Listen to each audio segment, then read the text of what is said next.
வெளிநாட்டுல எல்லாம் அரையும் குறமா திரியறாளுவோ, இங்கதான் அம்சமா திரியறாளுவோ. மாப்பிள்ள காலைல மாப்பிள்ள வந்தேன். டார்ச் லைட் வாங்கிட்டு வந்தியே. என் லைட் அடிச்சு பார்த்தாதான் உங்க பொண்டாட்டி தெரிவாளோ.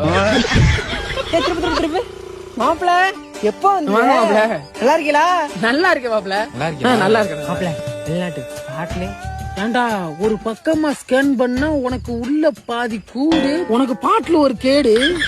நான் மாப்பிள்ள வெளிநாடு பணமா சம்பாதிச்சுட்டு ஒரே கேட்டா இல்லங்கிறிய. என்ன இங்க படுக்க போட்டாடா சம்பளம் தராங்க. படாத பாடுபட்டு 10 இடத்துல வட்டிக்கு வாங்கி போனான்டா. இன்னும் அந்த வட்டியே கட்டல. வாழ்க்கையே தேடல போதுல. பல பேர் வாழ்க்கை தேடல தான் போகுது. ஆனா சில பேர் வாழ்க்கையில தான் எவ்வளவு தேட விட்டு போயிடுறான். இந்த இவன் முன்னாடி ஃபர்ஸ்ட் இவனை லவ் பண்ணி இப்ப இவனை கல்யாணம் பண்ணிக்கல. அது மாதிரி மாறி விடு. இந்த மாதிரி மாறினா கூட நல்லா இருக்குமே. இவன் முன்னாடி தெரிஞ்சு நீ டாவடிக்கல, அந்த மாதிரில நம்ம வாழ்க்கை போகுது. என்னை சொல்லி